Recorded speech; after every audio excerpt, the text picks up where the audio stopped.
I think you would agree that if I just arbitrarily chose for the Pittsburgh treatment the child of a Tuskegee Airman to say, "Oh, you're a Tuskegee Airman, son.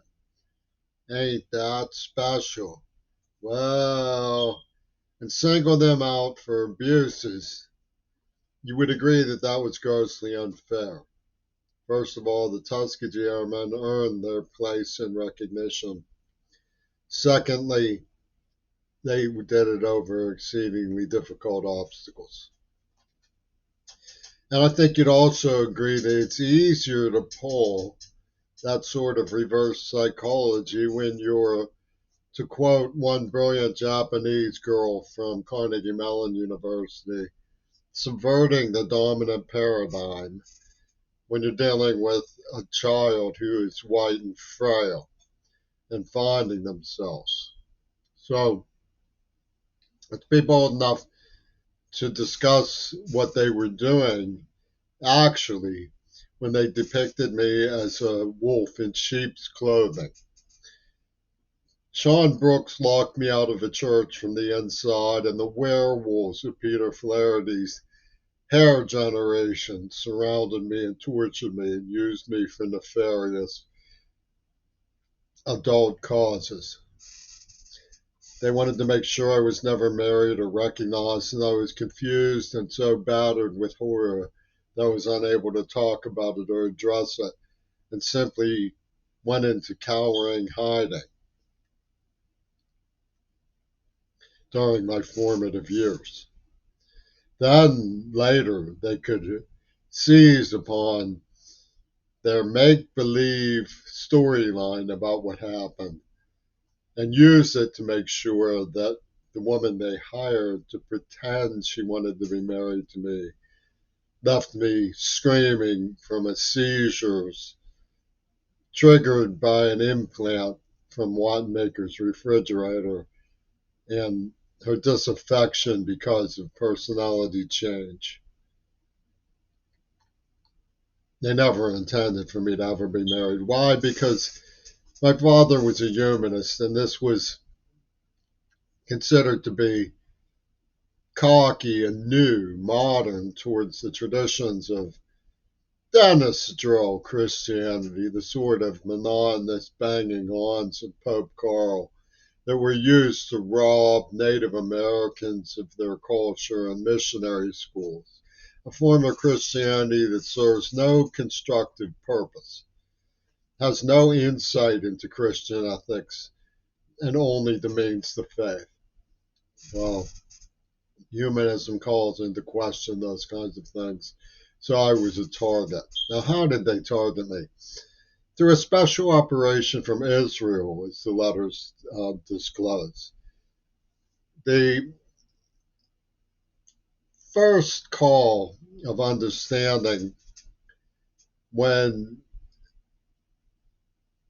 exploring the Holocaust are certain refrains that came up which were insulting and painful and haunting to those who lost loved ones. Like they went like sheep. That was common to be heard.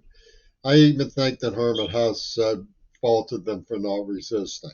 Well, as you know, resistance is painful because you belong to a society. Many Jews in Germany were patriots and didn't want to think that the state would turn on them. They had decorated World War I veterans. On the streets of Allegheny County, King County, Pierce County, we're faced with um, private misery in taking on authorities nonviolently through resistance, much less the sort of violence that was necessary to take on Adolf Hitler's thugs. So, what do you do when you're faced with Gaza, for example? Clearly, you don't want to start punching cops. because the goal is to persuade the Democratic leaders that they need to amend to the realities of what Israel is doing. So nonviolence is the ticket. Even though the police, when faced with nonviolent protesters, sometimes go off sides. So the natural instinct is to want to defend the innocent who are under attack. And you reach a breaking point. And they went like sheep, was what was said to the people who reached the breaking point, but still couldn't bring themselves to violate the social contract that they had with the state. So this gave Penis Gabriel just an awfully good idea. Penis Gabriel, with his Monbiot crowd, signed up with Sean Brooks. Yes, they did, because the queer bait, they said, was after theft. And they had the hair generation lisping and wheedling and contracting and sucker punching and brutalizing and slandering and lying to and about the object lesson, who, like the Tuskegee Airmen child I would never have done this to, was a status quo individual from Bush's ship in the Navy, all connected up, as one of the Bronsteins put it. Well, even though I had fallen from grace in Flaherty County and Trumpetunia and George Bush's little coven of brilliance, I did get under the hood of my own talents and introduced myself to King Crimson because I loved them. So Hitler Reagan's fellow eye, which was already upon me, was asked to fall upon me in a different light. And so they all jumped in with Brian Eno and started hotwiring Jaime Carbonell. What's that mean, Jaime Carbonell? And Grinder Morgan and Vince Irini perilously arriving with Martin Sheen, hotwiring under the hood to tell us all about it through a secret diary that they wrote and put my name on, mailed to me from Israel, telling me what it was that was real for a script, the movie celluloid stuff that Putin was hobnobbing with Oliver Stone about. And they want to start World War III to save face about this little genteel adventure. Well, what they said was Pussyball was doing time, overtime, orally to the cat's paw, and he had an iron claw in his imagination. So George Bush drew a delicate line in the sands of Arabia, which he was going to, with all bombast, occupy for the performance of this drama school. And the AIDS victims said, look, the nonviolent Kiwi went like a sheep and could have saved John Lennon. And he's a sheep in wolf's clothing. And everybody with nature, human nature, feels frustration and aggression at the queer ball thing. Now, so we're going to subvert the dominant paradigm with a theater operation.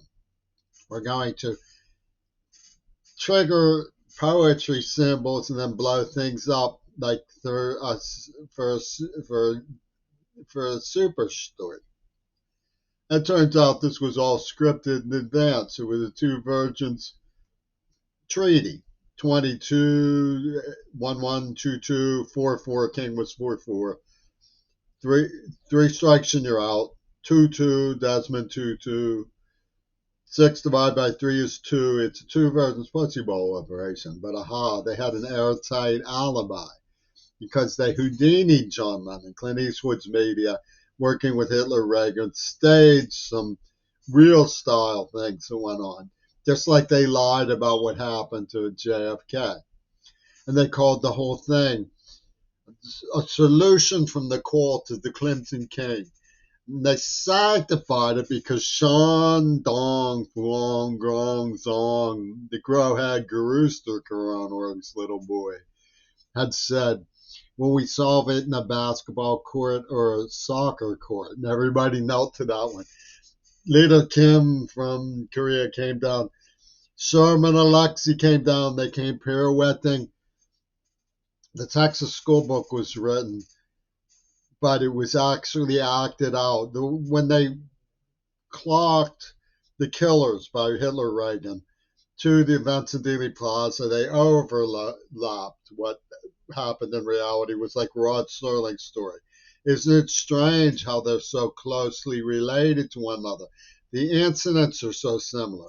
They did the same thing with the Telltale clip from Japan when they seduced me with the Louis adultery. So how can they torture somebody, mutilate somebody, use them as a voodoo doll? Aha, they found the special elixir of consecration from the brain damaged Pope Carl, missionary dental drill Christianity. It wasn't just an adultery, it was a Louis adultery. And it was put together by the Zionists, who, and the queer ball didn't even know. So he's like, you see, we're stumbling blindly, the blind leading the blind.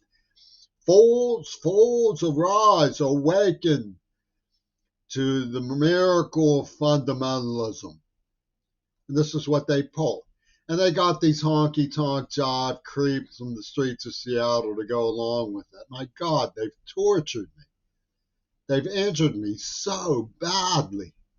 They got away with it by saying, he thinks he's big because his father was a human rights author who went through Leyte Gulf, the largest maritime naval battle in human history.